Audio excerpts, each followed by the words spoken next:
नमस्कार, आप सभी को स्वागत करता हूँ गुरुकुल दर्शन नॉलेज चैनल में। आशा है कि आप अपनी दिनचर्या के साथ पूजा पाठ, मंत्र जाप, योग साधनाएं में भी कुछ समय दे पा रहे होंगे। मुझे इस बात से बहुत एक प्रकार से एक आश्चर्य होता है कि लोग सिद्ध कुंजिका स्तोत्र को कुछ अलग ही समझ बैठते हैं। यानी सिद्ध कुंजिका स्तोत्र से वो क्या कुछ कर सकते हैं, इसके बारे में उनके मन में प्रश्न तो आता है, लेकिन उसको लेके बहुत सारे जो गलतफहमियां उनके अंदर आता है। पहले बात है कि सिद्ध कुंजिका स्तोत्र आपकी हर मनोकामना पूर्ति करने के लिए पर्याप्त है।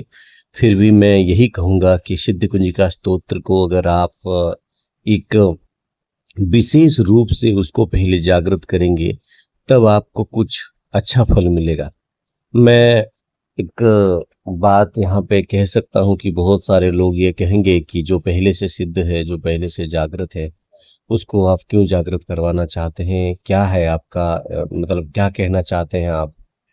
आपने मतलब मैंने इसके बारे में लघु जागरण, बृहद जागरण भी दिया है, लेकिन इसकी आवश्यकता क्यों पड़ती है? मैं यही कहना चाहूँगा, कभी भी कोई स्तोत्र पाठ करते हैं, मंत्र जप करते हैं, कुछ भी करते हैं, उसकी प्रयोग से पहले उसके एक सबसे बड़ी बात है उसकी प्रयोग से पहले कि आप लोग जो है वो आपके लिए वो स्तोत्र कैसे आपके ऊपर प्रभाव डालता है, इसकी जो परीक्षा लेना जरूरी होता है।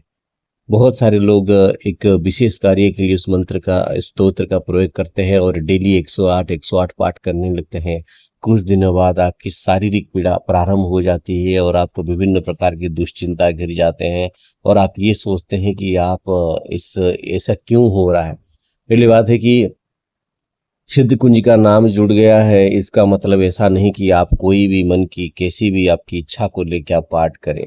हालांकि सब कुछ आप कर सकते हैं, लेकिन ऐसा भी ना करें कि इसकी जो महिमा है, इसकी जो गरिमा है, वो भी मतलब आप समझ ना पाए। सिद्ध कुंज का स्तोत्र पाठ से पहले कोई व्यक्ति को पूर्णतः अपने आप में ये जान लेना चाहिए कि आपके शरीर में पवित्रता, आपकी शारीरिक पवित्रता और मानसिक पवित्रता बहुत जरूरी है। और भगवती की उपासना में ये एक ऐसी उपासना है जो कि आपकी जीवन की, आपके आध्यात्मिक रहस्यों का जो द्वार है, उसमें जो ताला लगा हुआ है, उसको वो खोल देता है।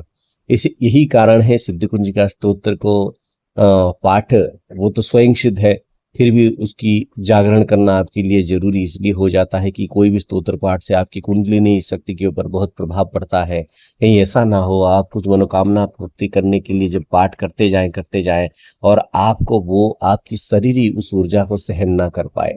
बहुत सारे महानुभव व्यक्ति ये कहते हैं कि कुंडलिनी के शक्ति के साथ आपकी शरीर का कोई संबंध नहीं है, वो अलग पाठ है, ये एक आध्यात्म है, ऐसा है वैसा है।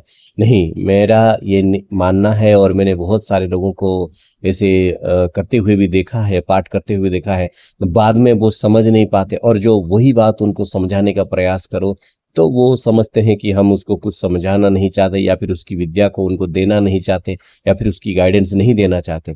लेकिन मैं हमेशा ही आप लोगों को यही कहूँगा कि आप कैसे भी करके जब भी आप साधनाएं करते हैं, सिद्ध कुंज का स्तोत्र का पाठ करते हैं, उससे पहले धीरे धीरे इसका पाठ आरंभ करें। 3 पाठ, 5 पाठ, इतना ही आरंभ करें। फिर कुछ महीने तक चलाने के बाद इसकी बड़ी बड़ी अनुष्ठान आप 11 पाठ, 21 पाठ कर सकते हैं। इतना अगर आप करेंगे तो आपको कोई हानि नहीं होगा। सिद्ध कुंजिका स्तोत्र के बाद कि अगर आप में बहुत ज़्यादा पाठ के बाद अगर आप में अचानक कुछ तो असुविधा आ गई है, कुछ प्रॉब्लम है, तो आप धीरे धीरे शिव पंचाक्षरी मंत्र का जप करके उस ऊर्जा को बैलेंस करने के बाद आप पुनः एक बार जो है एक नए रूप से सिद्ध कुंजिका स्तोत्र का पाठ कर सकते हैं, जिससे आपको एक आश्चर्यजनक लाभ मिल सकता है। यही वीडियो बहुत कम समय में आप इस पॉइंट को समझे कि सिद्ध कुंजिका स्तोत्र को क्यों जरूरी हो जाता है, कि स्वयं सिद्ध है फिर भी उससे पहले जागरण की आवश्यकता क्यों होती है, इस बारे में जाने। क्यों अचानक होती है आपकी शारीरिक पीड़ा, जय माई की, इस विषय को समझे।